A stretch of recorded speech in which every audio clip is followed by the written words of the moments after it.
kami dari kelompok 1 dengan saya Nafi Devika Mandoen, NIM 2022-63004. Saya Muhammad Irwana Sigera Nasir dengan NIM 2022-63042. Saya Filakin Sabanda dengan NIM 2022-63010. Di sini kami akan menjelaskan ringkasan tentang jurnal analisis arah umum kekar terhadap distribusi fermentasi peledakan pada PT Aliet Indokol Jaya di Kota Sawalunto. Di jurnal ini membahas bagaimana arah kekar batuan dapat mempengaruhi hasil fermentasi peledakan di tambang batu bara.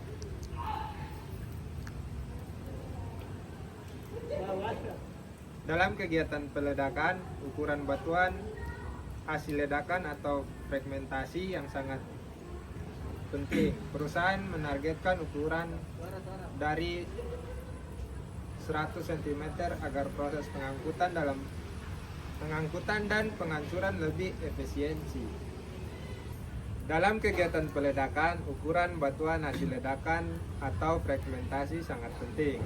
Perusahaan menargetkan ukuran kurang dari 100 cm agar proses pengangkutan dan penghancuran lebih efisien. Namun, salah satu faktor yang sulit dikendalikan adalah struktur geologi, terutama kekar, yaitu retakan alami pada batuan. Untuk mengetahui arah dominan kekar, pengaruhnya terhadap fragmentasi, serta menentukan arah peledakan yang tepat agar hasilnya optimal. Penelitian ini dilakukan di 3 lokasi, yaitu Blok Barat, Sentral Puncak, dan Blok Timur. Data kekar diperoleh dengan metode scanline, sementara data batuan diperoleh dari pengujian UCS dan spesifik gravity di laboratorium. Analisis dilakukan menggunakan parameter RMD atau Rock Mass Description, GPS atau Joint Plane Spacing, JPO atau Joint Plane Orientation, SGI atau Specific Gravity Influence, Hardness. Dari kelima parameter tersebut diperoleh Stability Index sebesar 38,5, yang berarti batuan termasuk kategori mudah diledakkan.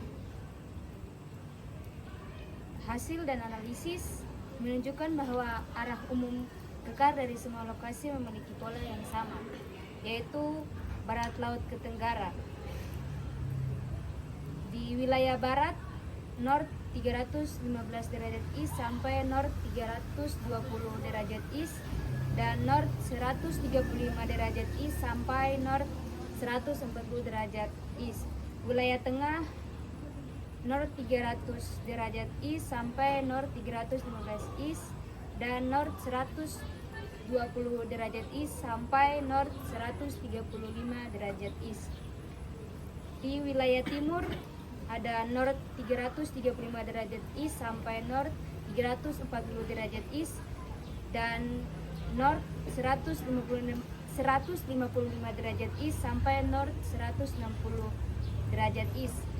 Dan rata-rata ukuran fragmentasi hasil peledakan adalah 22,1 cm, jauh di bawah target 100 cm, sehingga dikategorikan baik dan efisien. Dari hasil analisis dapat disimpulkan bahwa batuan di lokasi penelitian mudah diledakkan. Arah umum kekar berarah barat laut sampai tenggara.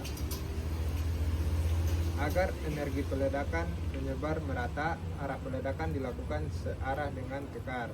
Namun delay time dibuat berlawanan arah kekar.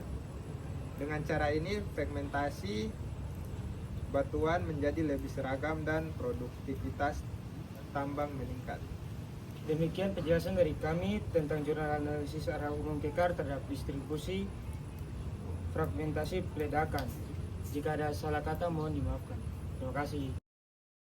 Hari ini kami akan mereview jurnal dari kelompok 6 yang berjudul Analisis Kestabilan Lereng dengan menggunakan metode Rock Mass Rating dan metode Slope Mass Rating pada penambangan batu pasir daerah Bukit Pinang, Kecamatan Samarinda, Ulu Kota Samarinda, Provinsi Kalimantan Timur, yang ditulis oleh Marlinus Matius Lolong, Tommy Krides, dan Windu Nugroho. Permasalahan pada jurnal ini yaitu kurang stabilnya batuan akibat adanya pemotongan lereng.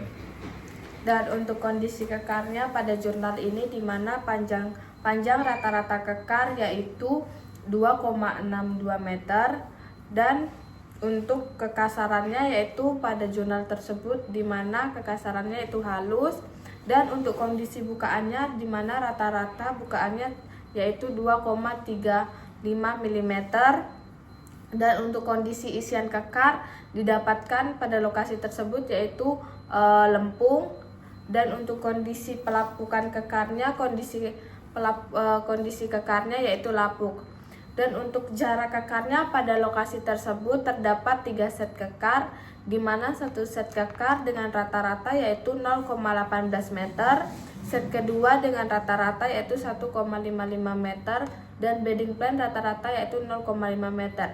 Maka dari jurnal tersebut didapat spasi antar kekar sepanjang scanline yaitu 1,28 meter, dan untuk jumlah rata-rata kekar per meternya yaitu 0,77. Dan untuk data strike depth-nya pada jurnal tersebut yaitu untuk strike-nya yaitu N21 derajat east dengan depth yaitu 65 derajat, dan untuk elevasi atau ketinggiannya yaitu 35 mdpl. Baik, di sini kami akan melanjutkan materi kita dengan jurnal yang ketiga atau yang terakhir, berjudul Analisis Pengaruh Kedudukan Struktur Terhadap Potensi Longsoran Baji pada Lereng Tambang Terbuka Menggunakan Proyeksi Stereografis. Bisa dilihat pada gambar di samping, kestabilan lereng sangat penting dalam tambang terbuka karena berhubungan dengan keamanan dan kelancaran produksi. Upaya menjaga kestabilan dilakukan sejak tahap desain hingga kegiatan penambangan berlangsung. Kemudian, gambar di samping merupakan jenis dan geometri longsoran yang sangat dipengaruhi oleh kedudukan lereng dan struktur geologi batuan. Dan di sini salah satu jenis longsoran yang sering terjadi adalah longsoran baji yang terbentuk dari perpotongan dua bidang diskontinuitas dan membentuk massa batuan berbentuk baji. Kemudian selanjutnya, gambar ini untuk menilai potensi longsoran baji digunakan metode proyeksi stereografis. Metode ini membantu menampilkan data struktur geologi secara visual sehingga lebih mudah dipahami dibandingkan angka-angka statistik. Nah, pada gambar berikut merupakan pengukuran bidang ketidakmenerusan. Adalah analisis potensi longsoran baji bergantung pada data struktur geologi dan kedudukan lereng. Data struktur diperoleh dari pengukuran langsung di lapangan. Dan untuk gambar berikut itu adalah gambar langkah-langkah metode scanline. Metode yang digunakan adalah scanline dengan membentangkan pita ukur di permukaan batuan, lalu mencatat arah, kemiringan, dan kondisi bidang kekar yang terpotong garis tersebut. Nah, jika batuan tidak terekspos, data bisa diambil dari inti bor yang lebih mewakili kondisi batuan yang di bawah permukaan.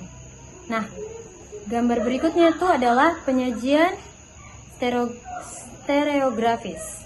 Data arah dan kemiringan kekar kemudian dianalisis dengan proyeksi stereografis agar lebih mudah dibaca dan dipahami. Dan gambar yang terakhir ini adalah tampilan gambar animasi atau diagram plotting pada stereonet.